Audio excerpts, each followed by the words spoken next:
여러분, 한 회사를 두고 정말 극과 극의 평가가 나오고 있습니다. 한쪽에선 최첨단 AI가 이거 80%는 오른다 예측하는데 다른 한쪽에선 아니 지금 당장 팔아야 한다 하고 외치고 있어요. 그 주인공이 바로 철강의 거인에서 미래 소재 기업으로 변신하고 있는 포스코 홀딩스입니다. 오늘 이 엄청난 시각차, 이 패러독스 속에 뭐가 숨어 있는지 한번 제대로 파헤쳐 보겠습니다. 자, 여기 화면을 좀 보세요. 왼쪽에서는 AI가 기술적인 신호를 보면서 이야, 이거 상승 가능성 엄청나다 라고 하고요. 근데 오른쪽을 보면 분석가들은 지금 너무 비싸다, 강력 매도를 외치고 있습니다. 아니, 도대체 어떻게 같은 회사를 보고 이렇게까지 다른 말이 나올 수 있는 걸까요? 그러니까요. 대체 왜 이런 걸까요? 오늘 우리가 할 일이 바로 이겁니다. 이 거대한 물음표에 대한 답을 찾아보는 거죠. 양쪽 주장의 근거가 뭔지 하나하나 뜯어보면서 이 포스코 패러독스의 진짜 모습에 한 걸음 더 다가가 보시죠. 좋습니다. 오늘 우리가 살펴볼 순서는 이렇습니다. 먼저 두 평가가 왜 다른지 보고 강세론, 그러니까 좋다 하는 쪽과 약세론, 아니다 라는 쪽의 얘기를 들어볼 겁니다. 그리고 아주 중요한 해죠. 2026년. 이때 무슨 일이 있는지, 그리고 더 큰 그림은 뭔지 차근차근 짚어보겠습니다. 자, 그럼 첫 번째 순서입니다. 이 논쟁의 시작점이죠. 대체 어떤 데이터를 보고 이렇게 다른 결론을 내렸는지 그 속을 한번 들여다보겠습니다. 일단 긍정적으로 보는 쪽 AI의 분석부터 볼까요? 이쪽은 기술적인 신호를 아주 중요하게 봐요. 거래량도 늘고 있고 분위기도 좋다. 그러니까 강력 매수다. 이렇게 보는 거죠. 사실 지금 당장의 펀더멘탈, 그러니까 회사의 기초 체력은 2024년까지는 좀 안 좋을 거라고 인정해요. 하지만 2026년에는 분명히 회복될 거다. 이 미래의 가능성에 크게 베팅하고 있는 셈입니다. 자, 그런데 비관적으로 보는 쪽은 정반대입니다. 아주 차갑죠. 미래의 꿈 같은 얘기보다는 지금 당장의 현실을 봅니다. 지금 버는 돈에 비해서 주가가 너무 비싼 거 아니냐? 바로 이 고평가 문제를 지적하면서 강력 매도를 외치는 거예요. 특히 이익률이 0.01%라는 거, 이거 정말 충격적인 숫자인데 쉽게 말해서 지금 거의 돈을 못 벌고 있다는 얘기거든요. 아니, 지금 돈도 거의 못 버는데 그런데도 왜 사람들은 열광하는 걸까요?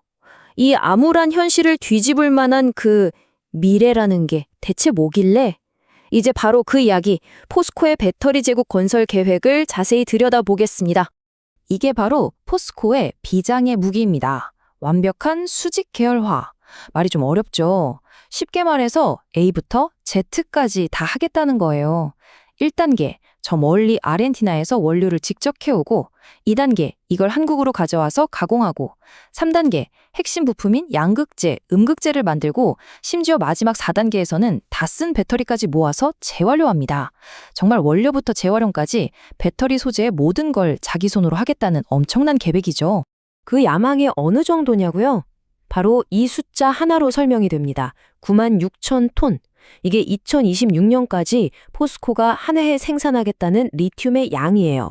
이 목표만 달성하면 포스코는 단숨에 전 세계 탑3 리튬 공급 업체가 되는 겁니다. 정말 어마어마한 규모죠.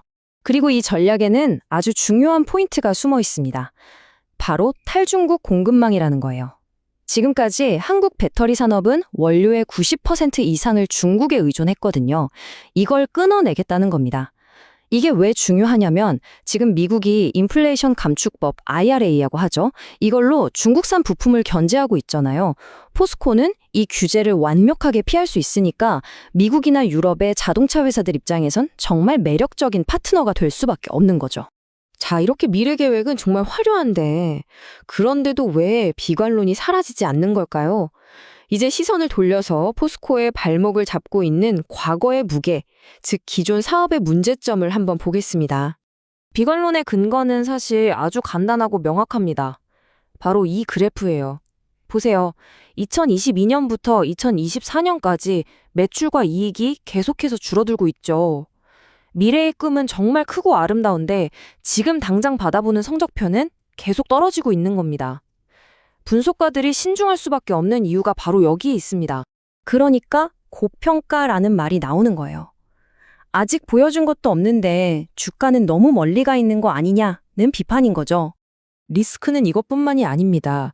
원래 주력이었던 철강 사업은 전 세계적으로 공급이 너무 많아서 여전히 힘들고요. 리튬 사업의 핵심인 아르헨티나는 정치적으로 워낙 불안해서 언제 무슨 일이 터질지 몰라요. 거기다 수조 원짜리 공장을 짓는 게 말처럼 쉬운 일도 아니잖아요. 이 모든 게 다 현실적인 리스크입니다. 그런데 말이죠. 여기서 정말 흥미로운 지점이 나옵니다. 바로 2026년이라는 시간이에요. 신기하게도 이 회사를 좋게 보는 쪽이나 나쁘게 보는 쪽이나 모두가 이 2026년을 이야기하고 있어요. 대체 2026년에 무슨 일이 있길래 이 해가 모든 논쟁의 분기점이 되는 걸까요? 이 타임라인을 보시면 그 시나리오가 한눈에 들어옵니다. 먼저 2024년, 지금이죠? 철강 사업은 부진하고 배터리에 돈은 계속 쏟아부어야 하는 힘든 시기입니다. 그리고 2025년, 드디어 그동안 지어왔던 공장들이 하나둘씩 완공돼서 돌아가기 시작합니다. 그리고 대망의 2026년, 이때쯤이면 철강 사업도 다시 살아날 거라고 보는데 바로 그 타이밍에 배터리 소재 사업이 본격적으로 돈을 벌기 시작하면서 그야말로 극적인 터닝 포인트를 맞이할 거라는 게 이 가설의 핵심입니다. 그러니까 2026년에는 두 개의 엔진이 동시에 돌아가는 셈입니다. 첫 번째 엔진은 철강 사업의 회복, 원자재 가격도 안정되고 중국산 저가 철강도 좀 막아주면서 수익성이 좋아질 거라는 거죠. 그리고 두 번째 엔진, 바로 배터리 소재 사업이 목표 생산량을 달성하면서 새로운 성장 동력으로 폭발적인 힘을 내기 시작한다는 겁니다. 자, 그럼 이제 렌즈를 좀 더 뒤로 당겨서 더 큰 그림을 한번 볼까요? 포스코의 이 거대한 도박이 사실은 그냥 한 회사의 이야기가 아니라 거대한 글로벌 트렌드와 어떻게 맞물려 돌아가고 있는지 살펴보겠습니다. 여기서 아주 중요한 개념이 하나 나옵니다. 바로 우려 외국 기업, 영어로는 FOC라고 하는데요. 복잡하게 생각할 것 없이 미국이 보조금을 주기 싫어하는 중국 같은 나라의 기업들이라고 보시면 됩니다. 미국에서 전기차를 팔려면 이런 FOC에서 만든 부품을 쓰면 안 된다는 거예요. 그러니까 포스코의 탈중국 전략이 이 규정 때문에 그야말로 날개를 달게 되는 거죠. 결국 포스코는 그냥 배터리 하나에 투자하는 게 아닙니다. 첫째, 전기차 혁명이라는 거대한 파도에 올라탔고, 둘째, 미국과 중국의 갈등이 만들어낸 공급망 재편이라는 바람을 타고 있죠. 그리고 셋째, 미래의 전고체 배터리 기술 경쟁이라는 다음 파도까지 준비하고 있는 겁니다. 거대한 시대적 흐름을 제대로 읽고 있는 거죠. 자, 이제 이야기를 마무리할 시간입니다. 결국 이 모든 논쟁은 포스코의 두 얼굴, 과거의 거인과 미래의 개척자 사이의 싸움으로 요약할 수 있습니다. 이쪽은 전통의 철강 거인, 포스코의 과거입니다. 한국 산업의 든든한 버팀목이었지만 지금은 변화의 무게를 짊어진 모습이죠. 그리고 이쪽은 EV 배터리의 개척자, 포스코가 꿈꾸는 미래입니다. 위험 부담은 크지만 성공한다면 세상을 바꿀 수 있는 혁신적인 길이죠. 보셨다시피 포스코의 패러독스는 단순히 숫자를 분석하는 문제가 아닙니다. 이건 어쩌면 믿음의 영역일지도 모릅니다.